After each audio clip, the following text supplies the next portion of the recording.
Do you believe in forgiving or forgetting? My sister told my parents I was too emotionally draining to be around this Christmas, as if I were some kind of contagious disease they needed to protect themselves from. And the words carried across the table in a way that burned into me so deeply I could feel them rattling in my chest long after the plates were cleared and the wine glasses half emptied. She didn't say it directly to me, of course, because that would require courage, something she never had to cultivate, being the golden child who could always rely on mom and dad to swoop in and cushion her mistakes, paint her selfishness as stress, and frame her cruelty as just being honest. Instead, she said it to them during one of those hushed, theatrical moments she liked to stage, just loud enough for me to catch, just sharp enough for them to nod along with her because disagreeing with Jessica has never been their strong suit. I sat there, swallowing the bitterness with the mashed potatoes, forcing my face into something polite, because years of practice taught me that showing anger only fed the family story that I was unstable, too much, impossible to please. And while they moved on with their conversation about flights and gifts and who was bringing dessert, I found myself staring at the Christmas lights blinking in the corner of the room, their cheerful rhythm mocking the pit in my stomach. They thought I would take it the way I always had, retreating quietly, maybe nursing a glass of wine in the kitchen while they laughed in the living room. They thought I would nod, excuse myself early, and disappear without making trouble. What none of them realized was that this time, I had no intention of slipping quietly into the background. It had been building for years, this sense that I was merely a utility to them, someone who could be tapped for help when the mortgage went tight or when Jessica's kids needed braces, someone they tolerated but never celebrated, someone who existed on the edge of their family narrative but was never really written into the center of it. When birthdays came, mine was the one they forgot or combined with some other occasion, but Jessica's was an event, a parade, a production. When I got promoted, they muttered congratulations between bites of food, but when Jessica's husband got a job, they opened champagne. And when I offered support, financial, emotional, practical, it was accepted as though it were owed, never as though it were generous. So as I sat there that night, carving through turkey I could hardly taste, I let my mind drift toward the ledger of what I had done for them, the quiet responsibilities I had shouldered without question. I remembered the day Jessica cried to me about her husband's health insurance being so limited, and how I calmly told her I could add her and her children to my corporate plan, covering what her family couldn't. I remembered the afternoon I set up the tuition savings account for her kids, carefully choosing investments so her children would never feel the pressure I had when I put myself through college with loans and part-time jobs. I remembered signing checks for piano lessons, slipping grocery cards into her purse, pretending it was nothing. I remembered, and I realized with a jolt that while she called me draining, she was the one siphoning my resources, my energy, my patience, and my quiet loyalty. The irony was almost too much. To call me draining while she lived off what I had built, while my parents let her define the family story, while I carried their burdens like some mule meant to absorb weight without complaint. For years, I convinced myself that this was my role, that being useful was the only way I would ever earn my place at that table. But as I sat there under the glare of holiday lights, my stomach tight with rage, something shifted. Maybe it was the way she looked so smug as Mom refilled her glass, or maybe it was the way Dad chuckled at her joke and refused to meet my eyes. Whatever it was, I suddenly saw the entire setup for what it was, a rigged game I had been too obedient to question. And once you see a rigged game, you cannot unsee it. So I smiled. Not the strained, brittle smile I used when they forgot me, not the polite smile I used when I swallowed their small cruelties, but a quiet, dangerous smile that meant something in me had finally snapped into focus. They thought I was powerless, that I was too afraid of being abandoned to ever retaliate. They thought I was the fragile one. What they didn't realize was that I had more control over Jessica's life than she ever imagined, and that I had the power to make her feel, in real time, what it was like to be erased, ignored, dismissed. I let the evening play out, collecting their offhand comments, tucking away their subtle digs like evidence in a trial I was already preparing in my head. When dessert came, I declined. When Jessica made another joke at my expense, I excused myself. When Mom asked if I was okay, I said I was fine, because fine was what they expected, and fine was the last mask I would ever wear for them. By the time I drove home through the empty streets, the plan was already crystallizing in my mind. They wanted to call me draining? Then let them see what it feels like when the faucet of my generosity shuts off completely, when the benefits of my patience and resources vanish overnight. Let them learn that I was not the fragile one at the table. I was the one who kept the table standing. And the first step would be so simple, so quiet, so devastating, that they wouldn't even see it coming until it hit them where it hurt most. I had been the architect of their safety nets, the one who set up the accounts, signed the paperwork, made sure everything worked. Which meant I could just as easily dismantle it all. I walked into my apartment, poured a glass of water, and laughed to myself at the sheer elegance of it. They thought I had no power. They forgot I was the one who had added Jessica and her kids to my health insurance plan. And the click of a single button could take it all away. I woke before dawn with the kind of crisp, merciless clarity that never accompanies coffee or pep talks, the kind that arrives like a summons and sits on the edge of the bed while the sky is still the color of dishwater. And I lay there long enough to count the tiny clicks of the radiator and rehearse the steps until the whole operation felt less like revenge and more like maintenance.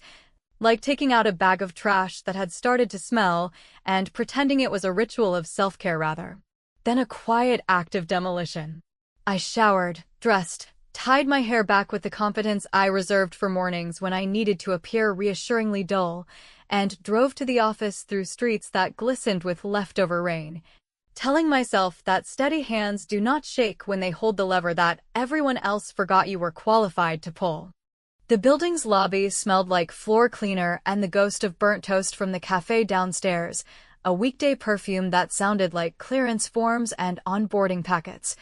And I passed the security desk with a nod that said I was the kind of person who minds her own business while secretly cataloging every detail that might one day prove useful. Upstairs, the carpet absorbed the sound of my footsteps the way my family absorbs my history, and I unlocked my office, set my bag down, and woke the monitor with a touch that felt, for the first time in years, completely aligned with who I had become. The HR portal opened with its usual bland confidence, a row of tabs offering benefits, enrollments, dependent verification.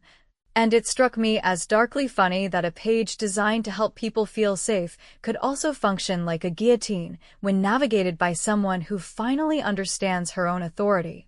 I clicked through the verification prompts like a pianist warming up scales, every checkbox familiar, every confirmation screen a mirror of something I had set up in kindness and was now dismantling in self-respect. And with each step I could hear Jessica's voice from last night, breezy and satisfied, telling our parents that I was too emotionally draining to be around during Christmas, as if I were her ham-fisted plot twist in a family play performed for an audience of two. The system asked if I was sure I wanted to remove dependents, and I stared at those words long enough to remember the afternoon I added them, the emails I sent, the phone calls I made to customer service when a prescription needed approval. The hours I gave without asking for thanks, because back then I believed that usefulness was the only bridge available to people like me, people who never got invited to cross on love alone. I pressed confirm, watched the progress wheel spin, and felt something unhook in my chest. Not a victory march, not a drum roll, just a clean release, like taking off shoes that never really fit and noticing that your feet still remember how to enjoy the ground. I know what you might say. That kids should not be caught in the crossfire of adult wars and that healthcare is not a bargaining chip, and I agree in principle the same way people agree that honesty is important before they whisper a tactful lie to keep dinner civil. But principles have to live somewhere real to matter, and in my real life the person who decided I was disposable had been propped up for years by policies bearing my signature, premiums drawn from my paycheck, and a kind of quiet devotion that looked nothing like the devotion I wanted, so I changed the picture, and yes, I changed it without apologizing. By mid-morning the pharmacy alert would trigger and Jessica would stand at a counter blinking at the word denied, and she would call her husband with that tremble she saves for moments when she needs a rescuer, and then she would call Mom, who would call Dad, who would call me in a tone that suggested I had dropped a tray of champagne flutes at a gala, and I would let it ring because silence is my new luxury item, the one they never thought I could afford. I printed the confirmation, slipped it into a folder marked personal, and took a long breath that tasted like peppermint from the jar on my desk and a little like freedom, which I wish I could pour into a mug and serve to my younger self who thought love required invoices and quarterly reports. Lunchtime drifted past in a haze of emails and small talk, and I answered a question about open enrollment deadlines with the same pleasant professionalism I would use to discuss rain patterns or pie recipes. While inside, I tracked a different weather system entirely, a pressure front that had been building for years and was finally breaking in a direction that suited me. Mom's first text arrived just after 1, a soft ping that displayed her name like a doorbell you already regret ringing, and her message ran long and breathless, full of surprise and confusion and the kind of maternal disappointment that assumes your pain is less real than her inconvenience. And I read it twice as if there might be a line I had missed where she said she was sorry for letting Jessica parade cruelty as honesty at the dinner table, but there was no such line, only a request that I fix whatever glitch had occurred because surely this was a misunderstanding. I typed and erased 6 different replies, each one either too sharp or too nice, and finally I placed the phone face down and returned to a spreadsheet that did not need my feelings to be valuable, reminding myself that I could choose not to perform for people who only clap when the golden child takes a bow. On my commute home, a red light held me at an intersection outside a pediatric clinic where a mother balanced a toddler on her hip and fished for keys while laughing at something the child said, and the image landed with a dull ache that made me acknowledge, if only for a second, that collateral damage never feels abstract when it wears Velcro sneakers. Yet I also knew that no lasting change happens when the person who keeps the machine running is too afraid to locate the off switch. Back in my apartment, I poured water again, because I like the clean taste when I am trying to be a person who acts deliberately, and I opened my laptop to check the HR email that confirmed the removal had taken effect. A sterile paragraph that read like a closing line in a ledger, and I set it beside a different folder labeled Education, because once you start honoring the truth about who funds the family fairy tale, you notice every other page where your handwriting props up the castle walls. And there is a savings plan with my niece's name on it that wears a halo it did not earn from anyone else's labor. And tomorrow morning I intend to make a call that will test whether Jessica still believes I am the problem she can quarantine while spending money I arranged, since nothing clarifies the meaning of draining quite like discovering the well is not public after all. The next morning arrived with that bleached winter light that makes the world look like it has been wiped down with a cold cloth, and I carried that same antiseptic mood into my kitchen where I stirred oatmeal that tasted faintly of cardboard and relief. Because once you do one clean thing you start to crave the next, and I knew precisely which thread I would pull because it had my handwriting on it and my signature anchoring the bottom line, a tidy little prepaid tuition plan that everyone in the family treated like a magical scholarship sponsored by Good Vibes when in reality it was a contract, a ledger, and a promise that had always been mine to honor or retract. I took my laptop to the table as if I were setting a patient on an operating tray, opened the folder labeled Education with the same detached care a nurse uses to peel back sterile packaging, and found the welcome document where I had once written a cheery note to myself about being the responsible aunt, about how this would keep the kids safe from the kind of knots I still felt in my chest whenever a loan notice arrived with a balance that mocked my groceries, and I recognized the tone with a tenderness that surprised me, because I remember exactly how badly I wanted to not become bitter, and for a long time I succeeded by pretending that love could be woven out of recurring payments and paper confirmations.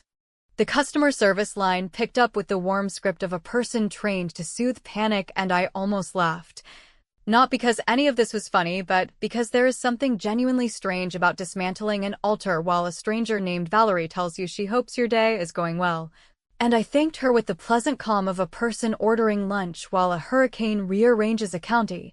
then gave her the account number, my name as owner and funder, the security words that only I knew, and when she asked for the reason I wanted to close the account I said I needed to consolidate resources before year-end. A sentence so dry and adult it belonged in a beige binder, though both of us heard the definitive click inside it. The little hinge where a boundary swings shut. She explained the penalties in careful phrases that landed like skimming stones, small dings that most people find unbearable, but to me they felt like the fee a locksmith charges when you finally decide to change the locks on a door everyone else thinks they own. And as she read the final confirmation, I traced the path of those funds in my mind, not because I planned to spend them on anything glamorous, but because sometimes the only way to prove you are not an inexhaustible utility is to stop being useful to people who treat you like a wall socket. When the call ended, I sat very still, palms flat on the table as if I were taking an oath to a room full of witnesses, except the room was only morning and dishes and the quiet hum of the refrigerator. And I realized that so many of my choices until this week had been made in rooms where my voice barely counted, where my careful sentences were filed under difficult while my sister's sighs were stamped approved. And there was a steadiness now that felt neither triumphant nor cruel, simply aligned, like a spine adjusting after too many hours hunched over a story that did not belong to me. I let myself picture Jessica's expression when the notification arrived, not because I wanted to savor her panic, although part of me absolutely did, but because I needed to remember the chain of cause and effect she pretends does not exist. The way she tosses a word like draining into the center of a table and expects it to stick to me rather than ricochet into the programs built with my name and my money and my patience. A message from the plan portal chimed to confirm closure, and I attached the receipt to my personal folder with a sense of relief that felt suspiciously like joy, which made me uncomfortable enough to stand up and pace the length of the apartment, touching the back of a chair and then the edge of the counter like I was grounding myself between tiny lighthouses, because joy tied to punishment is a flavor I do not want to become addicted to, even if it smells like self-respect today. That was when my phone started twitching across the table with the skittering energy of a trapped insect. First a text from Mom that opened with my name in full and a plea for clarification. Then a voicemail from Dad using that careful voice he keeps for bank tellers and parking officers, where he strains for civility and leaks irritation through the seams. And then another voicemail from Jessica that began with a clipped "I know what you did" and slid into a performance so familiar I could mouth the beats. Along with her, the part about the children, the part about responsibility, the part about how family does not keep score unless she is the one doing the tallying. I listened to none of it in full, because partial information is a boundary too, a reminder that I am allowed to decline the whole show, and instead I made tea and took it to the window where the street offered me ordinary lives in motion, a delivery driver whistling, a woman carrying a bakery box carefully like it contains a tiny beating heart, a kid walking a dog who wanted to sniff every lamppost as if the world were an archive of crucial documents, and I let the ordinariness wash some of the static out of my head until the last of the adrenaline burned off, and what remained was the ache that belongs to people who do not want to become hard, but also refuse to stay soft in rooms with teeth. The second call from Dad landed squarely in the middle of that quiet and rolled through voicemail into text that said, "We need to talk about what you've done," in a tone that could have been about a dent in a car, a stain on a rug. Anything but decades of imbalance that finally tipped, and I recognized an old reflex rising like a hand to salute, the urge to explain myself until the words curled into apology and the apology turned into a check.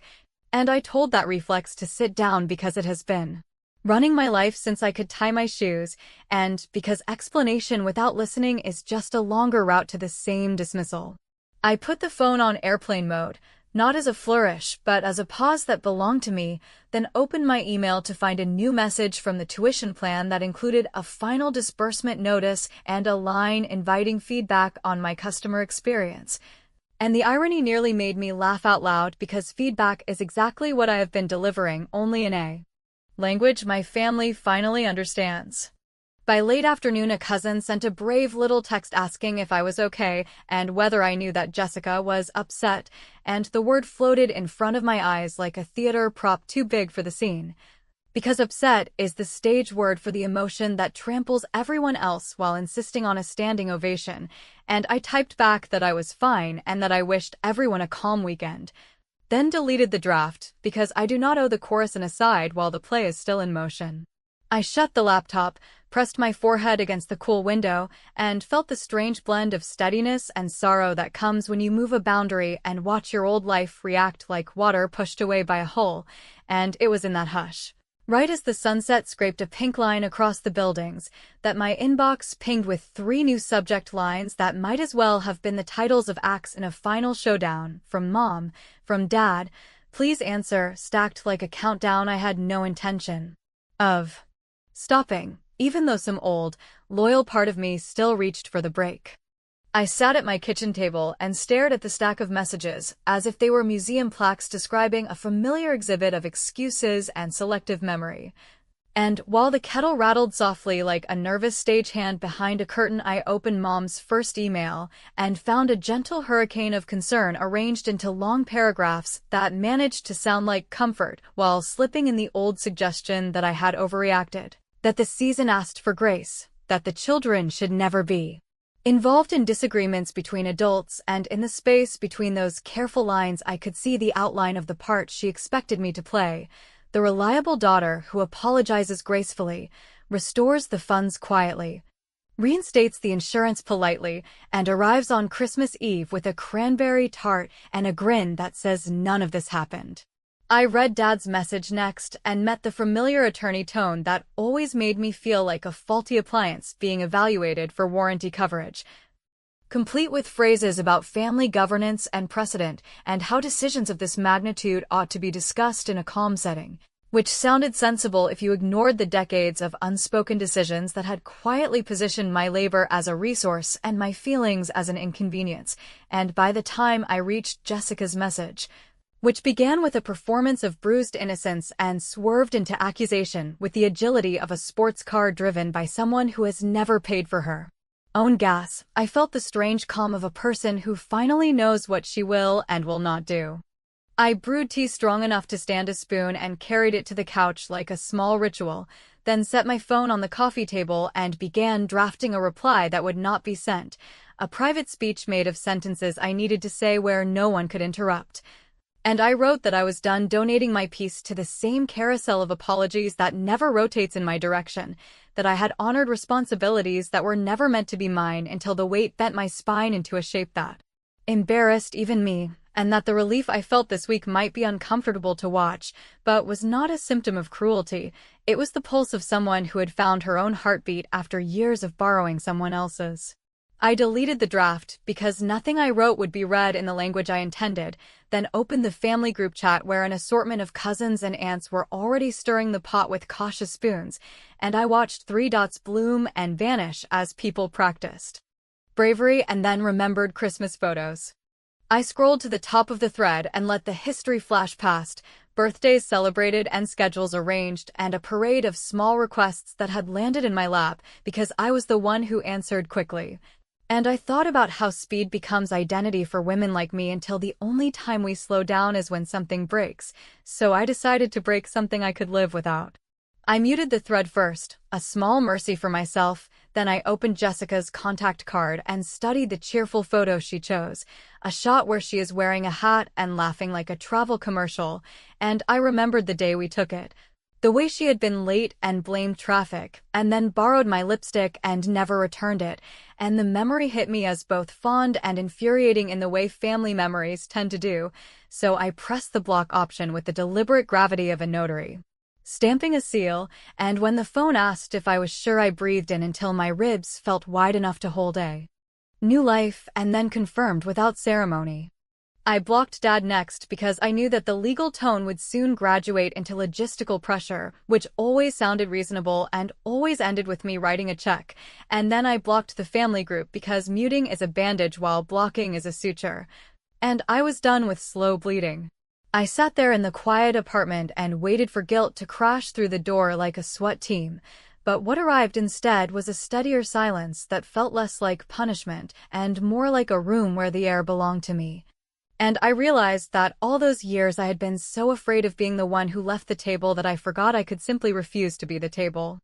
When the guilt finally did show up, it wore the face of my niece, the way she hugged me last summer after the school recital and whispered that the song had made her hands shake. And the memory almost knocked me backward because collateral damage is never theoretical when you can feel its weight in your arms. Yet, even inside that ache, another truth held steady, which is that the lesson I have avoided teaching for years was never going to be learned by anyone while I kept paying the tuition for other people's comfort. I poured the rest of the tea down the sink because it had gone bitter, and I did not want the metaphor, then rinsed the mug with the kind of attention you give an object when your hands need something to do that does not involve unblocking a single person. Evening came on like a dimmer switch, and I changed into a soft sweater and told myself I would watch a forgettable movie about people who learn lessons in 90 minutes. But before the opening credits could roll, my building's buzzer split the room with a sound that felt like a drill bit against enamel, and an instant later my phone, which should not have been able to ring, flashed an unknown number with the kind of insistence that suggests the past has figured out the back entrance, and when I answered without thinking, I heard the familiar intake of breath that belongs to a crying mother on the edge of a plea, followed by the words, "I am downstairs, and I need to talk to you." And while my stomach performed a slow backflip, my feet were already moving to the intercom, because boundary or not, I have never learned how to ignore a voice that taught me how to speak. Which is how I found myself staring at the lobby camera as the doors slid open and my mother stepped inside with a tissue balled in her fist and a look that said she had come to collect a debt I did not remember agreeing to pay. My mother stood in my doorway with the practiced fragility of someone who has learned that softness earns more access than anger. And while the elevator doors whispered shut behind her, she took in my living room with that scanning gaze she uses when she wants to make the conversation about coasters and curtains instead of the thing that is pulsing between us like an alarm. And I let her look because there is no furniture that can make this easier. She began with a tremor I recognized from scraped-knee childhood nights, the same tremor that used to mean ice chips and a cool hand on my forehead, only tonight it carried sentences about seasons and forgiveness and the children, always the children. As if my niece and nephew lived in a snow globe where nothing touched them until I reached in with a storm, and I listened without interrupting because I have learned that interruptions are invitations to rehearse old parts, and I no longer audition for roles that end with me writing a check. She told me that Jessica was shaken and that Dad believed there had been a misunderstanding, and in that single, gentle word I could feel the old trap yawning open. The one where I am asked to translate my history into a palatable inconvenience so the story can resume without edits. So I walked to the kitchen, poured water for both of us, and set the glasses on the table like a referee placing gloves between fighters who have not yet agreed to the rules. I said I would not discuss feelings until we could discuss facts, and I watched her blink as if I had switched the channel without warning. Then I laid out the ledger with the steadiness I keep for work presentations. The timeline of enrollments and payments and rides, and yes, that accumulated like snowdrifts until my life required a shovel every morning. And when I reached the line where Jessica called me emotionally draining, I paused long enough to let the words breathe. Because oxygen matters to truth, and I am done letting mine suffocate under polite laughter. My mother took a breath that sounded like a warning and told me I had gone too far, that medical coverage and tuition are not levers you pull to make a point, that I had become punitive in a way that did not look like me. And a crooked sort of humor flickered through me because she had finally named the thing I have felt for years, the distance between the person they see and the person who has been doing the work of four. So I told her I agreed that this did not look like me. It looked like a version of me who finally chose not to keep subsidizing a production that writes me as the prop.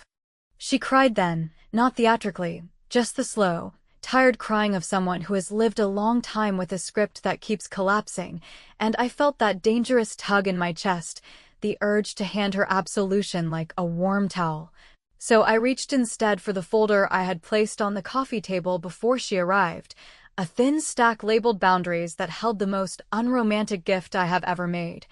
A single page of conditions written in plain language that any adult should be able to follow, without a glossary. I told her that if Jessica wanted the insurance back, she could enroll in the continuation coverage my company sends automatically when dependents are removed, a perfectly legal bridge that costs real money and therefore teaches real math. That if she wanted help with tuition, she could meet me at a bank branch and sign an agreement that listed responsibilities and deadlines and the absolute prohibition against discussing me as a burden to anyone while spending funds bearing my signature, and that if the family wanted me in December, they could invite me the way they invite guests they respect, not as a utility they expect. I added one small, sharp clause that pleased the petty part of me and soothed the wounded child in the same breath, a line stating that any person who calls me draining forfeits access to all subscriptions and accounts I pay for, which may sound trivial until the night you try to stream a holiday movie and discover that the passcode has learned to say no, and I said it with a smile that I did not try to make kind, because kindness without clarity is the softest trap I know. My mother asked if I was really planning to punish the children for their mother's mistakes, and I told her no. And then I did something I had not planned to do until the room insisted on a different ending. I reached into the second folder and took out an envelope with my niece's name written carefully along the edge. An envelope that contains the information for a new education account I opened that morning in my name with a trustee who does not share holidays with us. Structured so that the funds cannot be touched by any adult until my niece reaches an age when she can sign for herself, and I placed it on the table between us with a quiet that felt, for once, like love leaving a breadcrumb trail rather than an invoice. I said I would deliver it to my niece on her 18th birthday whether the family speaks to me or not, that the money exists not as a ransom, but as a promise that at least one adult in her life believes in her future without demanding gratitude on the spot. And I watched my mother's face soften into something bewildered and old, the look of a person who realizes that righteousness and tenderness can live in the same house, and that the lights turn on when you pay the bill either way. She did not take the envelope, and I did not press it into her hand, because I wanted the symbol to remain a symbol rather than a bargaining chip that could be brandished at text message court. And instead I slid across the single page of conditions for her to read while I canceled 3 small devices of dependency on my phone, the family phone plan add-ons that had sprouted under my account like harmless vines, the streaming passwords that had found their way into more homes than my own, the automatic transfer that covered my parents' premium cable so they could keep watching old movies and pretending the past knows better than we do. And with each little click I felt less like a villain and more like a locksmith finally finishing a job at a building that has needed new keys for years. My mother folded the page and said she would show it to Jessica, and we stood up like people who have just left a chapel after saying something unsayable, and at the door she asked if I would come to Christmas if everyone agreed to the terms, and I said I would consider it, which is honest and also the only power I trust right now. After she left, I sat in the doorway with the envelope in my lap and composed a 1-sentence email to the family that I did not send, a sentence that said, "When you are ready to treat me like a person and not a purse, I am here." And I let it sit in drafts like a candle that does not need to be lit yet. Outside, a car passed playing a carol that I have always found a little smug, and I closed my eyes and let the music move by without catching, and in that long, undecorated quiet I felt the answer to the question that has been gnawing the edges of my sleep for years, which is whether asserting a boundary is just another way to hurt people, and the only honest conclusion I could reach was that sometimes the bruise is the proof that the limb has feeling again, which is not the apology anyone wants and not the confession anyone expects, but it is the closest I can come to truth while the snow starts and the phone stays dark and the envelope waits, patient as a door that will open when someone finally knocks the right way.